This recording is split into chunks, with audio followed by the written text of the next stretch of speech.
Police mafia যোগসাজশেই চলছিল কয়লা পাচারের সিন্ডিকেট। কয়লা পাচারের প্রোটেকশন দিয়ে প্রচুর টাকা ঘুষ নিতেন রাজ্য পুলিশের আধিকারিক মনোরঞ্জন মণ্ডল।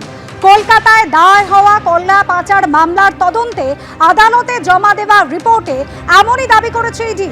গত ৩রা ফেব্রুয়ারি তাদের অভিযানে গুরুত্বপূর্ণ ডিজিটাল নথি হাতে পাওয়ার কথা জানিয়েছিল ইডি। উদ্ধার হওয়া হোয়াটসঅ্যাপ চ্যাটে একেবারে ব্যাংক অ্যাকাউন্ট নম্বর এবং ট্রানজাকশন আইডি উল্লেখ করেছিলেন ইডি আধিকারিকরা। রিপোর্টে ইডি এও দাবি করেছে বারাবণী থানার প্রাক্তন ওসি মনোরঞ্জন মণ্ডলের ব্যাংক অ্যাকাউন্টে বিপুল পরিমাণ ঘুষের টাকা ঢুকেছে। ইডির দাবি হোয়াটসঅ্যাপ চ্যাটে মনোরঞ্জন মণ্ডল একটি ১ কোটি টাকার চেকের ছবি শেয়ার করেছিলেন। আর এই চেক ধৃত কয়লা মাফিয়া চিন্ময় মণ্ডল এবং তার সহযোগী প্রদীপ দত্তের নামে ইস্যু হয়েছিল।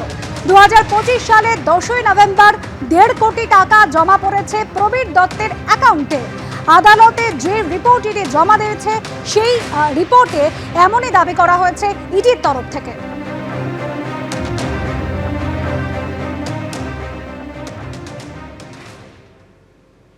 পুলিশ এবং কয়লা মাফিয়াদের যোগসাজশেই চলছিল কয়লা পাচারের র্যাকেট।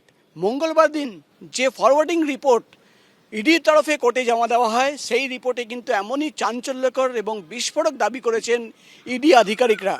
এই রিপোর্টে দাবি করা হচ্ছে যে মনোরঞ্জন মণ্ডল বুদবুদ এবং বারাবণী থানার তিনি প্রাক্তন ওসি, তিনি কিন্তু ব্যাংক অ্যাকাউন্টের মাধ্যমে ব্যাংক ট্রান্সফারের মাধ্যমে ঘুষের টাকা নিতেন এবং সেই টাকা ১ লাখ ২ লাখ ৫ লাখ নয়, ১.৫ কোটি টাকার তথ্য এবং হিসেব ইডি আধিকারিকরা পেয়েছেন।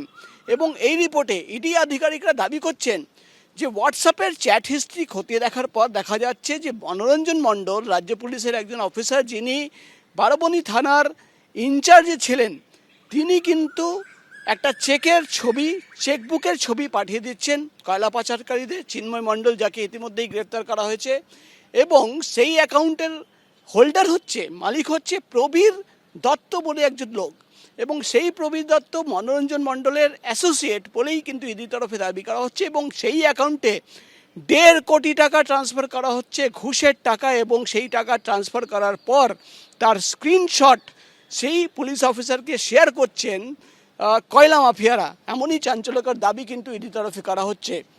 এবং ইডির তরফে এই রিপোর্টে দাবি করা হচ্ছে যে পুলিশ এবং কয়লা পাচারকারীদের একটা নেক্সাস ছিল, সেখানে একাধিক নাম বলা হচ্ছে। ইতিমধ্যেই যে দুজনকে গ্রেপ্তার করা হয়েছে, কিরণ খাঁ এবং আরেকজন চিন্ময় মণ্ডল, তাদের নাম রয়েছে সেই র্যাকেটে। কিন্তু যে চাঞ্চল্যকর বিস্ফোরক দাবি করা হচ্ছে যে একাধিক পুলিশ অফিসারদের নাম পাওয়া গেছে যাদের অ্যাকাউন্টে কিন্তু ঘুষের টাকা পৌঁছে গেছিল, অর্থাৎ শুধুমাত্র ক্যাশের টাকা নয়, অ্যাকাউন্টের মাধ্যমে কিন্তু কোটি কোটি ঘুষের টাকা কিন্তু নেওয়া হয়েছে। এবার কিন্তু যে দুজনকে গ্রেপ্তার করা হয়েছে, চিন্ময় মণ্ডল এবং কিরণ খাঁ, দুজনকে দফায় দফায় জিজ্ঞাসাবাদ করে এই গোটা সিন্ডিকেটের সঙ্গে এবং এই প্রোটেকশন মানি কারা কারা নিত তাদের নাম খুঁজে বার করার চেষ্টায় ইডি সূত্রের খবর একাধিক ব্যক্তিদের তলব করা হচ্ছে জিজ্ঞাসাবাদের জন্য।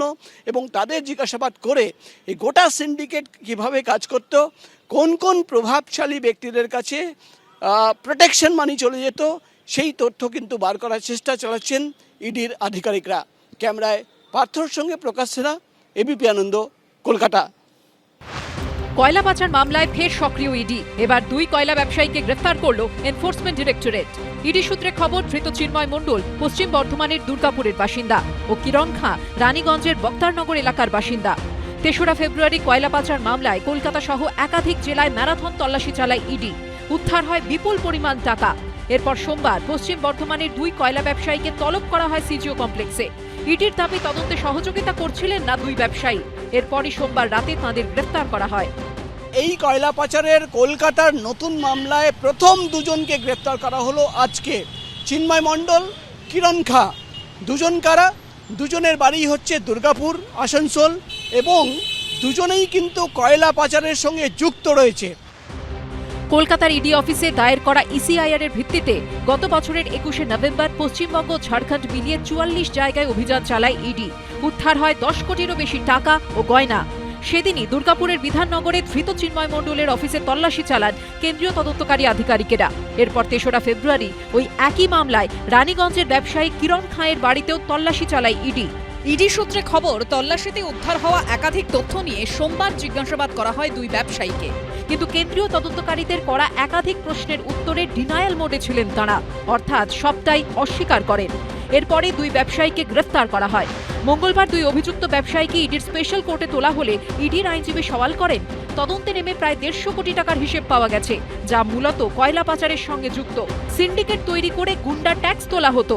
এর আগে এই নিয়ে 47টা এফআইআর দায়ের করেছিল সিআইএসএফ ও ইসিএল কর্তৃপক্ষ। সব জায়গায় তৃণমূল জড়িত, তৃণমূলের চোরটা বেরোবে। তো আইসি ওসিদেরকে যারা নেতৃত্ব দিয়ে চুরিগুলো করিয়েছেন তারা কেন অ্যারেস্ট হচ্ছেন? ভোটের সময় কেন্দ্রীয় এজেন্সিকে ব্যবহার করে তৃণমূলের লোকদের অ্যারেস্ট করানোটা, এটা বিজেপি পেছনে। এই বিজেপির নেতারা যত এই কথাগুলো বলবে যে অ্যারেস্ট হবে, এই হবে, ওই হবে, তাতে এতে আরও স্পষ্ট হয়ে যায়। একটা মামলা, পুরনো মামলা, 2020-21 সালের মামলা, যদি কেউ গুরুতর অপরাধ করে থাকে, আইনের পথে চলবে, আমরা ঢুকবো না সেখানে।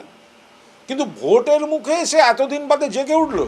এর আগে 3রা ফেব্রুয়ারি দুর্গাপুরে আসানসোল দুর্গাপুর কমিশনারেটের সাব ইন্সপেক্টর মনোরঞ্জন মণ্ডলের বাড়িতেও তল্লাশি চালায় ইডি। দিন কয়েক আগেই বুদবুদ থানার ওসির দায়িত্ব পেয়েছেন তিনি। সোমবার তাঁকেও তলব করে ইডি। প্রকাশ সিনহার রিপোর্ট, এবিপি আনন্দ, কলকাতা। নির্বাচনের আগে রাজনৈতিক মঞ্চ থেকে দেদার প্রবচন কানে আসছে, কিন্তু সেই সব প্রবচন স্ক্যান করে আদতে কি সারমর্ম উদ্ধার করেছে জেনজি? বোঝালেই তারা বুঝছেন নাকি অন্য কিছু ভাবছেন? চলুন আজ দমদম বিধানসভা কেন্দ্র ঘুরতে ঘুরতে দেখি জেনজি বলছে কি। আসুন আমার সাথে। আমি 10-এ 10 দেবো, কারণ এখানে উন্নয়ন খুবই ভালো। পুরো জিরো। অবনতির দিক থেকে তো 10-এ 10 নিশ্চিত, 10-এ 100 দেওয়া যেতে পারে। আপাতত 10-এ 10ই দেবো। লেবারেটি বেশি আছে, সেভাবে ইনকাম নেই, বেকারত্ব বেড়ে চলেছে, তো বেড়েই চলেছে। শিক্ষা তো এখন প্রায় সোনার পাথরবাটিতে পরিণত হয়েছে এই রাজ্যের তৃণমূল সরকারের আমলে। পশ্চিমবঙ্গের বর্তমান সরকার নতুন জেনারেশনকে এগিয়ে নিয়ে যাওয়ার চেষ্টা করছে।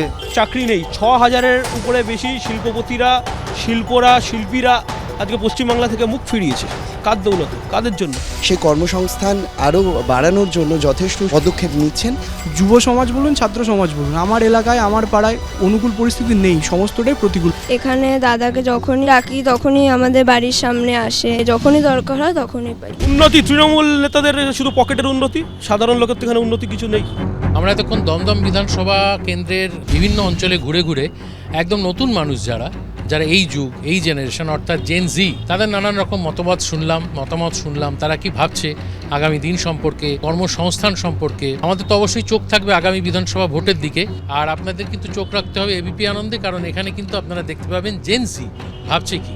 আজকে খানিকটা বোঝা গেল জেন জি ভাবছে কি, কিন্তু আরও অনেক বিধানসভা কেন্দ্র ঘুরতে হবে এবং নতুন ভোটারদের, নতুন মানুষদের, আগামী প্রজন্মের মতবাদটা আমাদের জানতে হবে, তাদের ভাবনা চিন্তা সম্পর্কে ওয়াকিবহাল হতে হবে, কারণ জানতে হবে, বুঝতে হবে যে তারাই কিন্তু আমাদের ভবিষ্যৎ। তাহলে আপনাদের চোখ থাকুক এবিপি আনন্দে এবং দেখতে থাকুন জেনজি ভাবছে কি।